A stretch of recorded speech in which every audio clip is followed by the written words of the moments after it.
एक बार भगवान शिव और माता पार्वती मृत्युलोक में भ्रमण करते करते विदर्भ देश के अमरावती नगर पहुंचे। वहां एक अत्यंत सुंदर शिव मंदिर था।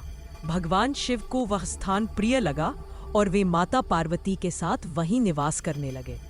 एक दिन भगवान शिव और माता पार्वती चौसर खेल रहे थे। उसी समय मंदिर का पुजारी आरती के लिए आया। माता पार्वती ने उससे पूछा, बताओ पुजारी, इस खेल में कौन जीतेगा?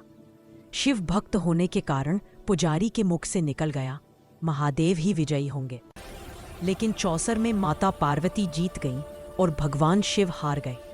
माता पार्वती क्रोधित हो गईं और उन्होंने पुजारी को कोढ़ होने का शाप दे दिया। भगवान शिव ने समझाया, देवी, यह भाग्य का खेल है, परंतु शाप प्रभावी हो गया। पुजारी वर्षों तक कोढ़ से पीड़ित रहा। एक दिन एक अप्सरा शिव मंदिर में आई। उसने पुजारी की पीड़ा देखकर उसे 16 सोमवार व्रत करने की सलाह दी। पुजारी ने विधि अनुसार 16 सोमवार का व्रत किया और 17वें सोमवार को उसका कोढ़ पूर्णतः समाप्त हो गया। विवाह की इच्छा से 16 सोमवार का व्रत किया। एक राजा ने स्वयंवर रखा, जहां शर्त थी कि जिस पुरुष के गले में हथीनी वरमाला डालेगी वही राजकुमारी का पति बनेगा। दैव योग से हथीनी ने उसी ब्राह्मण के गले में वरमाला डाल दी। विवाह हुआ और कालांतर में वह ब्राह्मण राजा बन गया। राजपाट मिलने के बाद भी राजा सोमवार व्रत करता रहा, लेकिन 17वें सोमवार को उसकी पत्नी ने स्वयं शिव मंदिर जाने के बजाय अपनी दासी को भेज दिया। पूजा समाप्त होते ही आकाशवाणी हुई, यदि इस स्त्री को महल से दूर नहीं किया गया तो राजा का विनाश निश्चित है। राजा ने भारी मन से अपनी पत्नी को महल से निकाल दिया। बूढ़ी स्त्री ने उसे धागे की टोकरी उठाने को कहा। अचानक तूफान आया और टोकरी उड़ गई।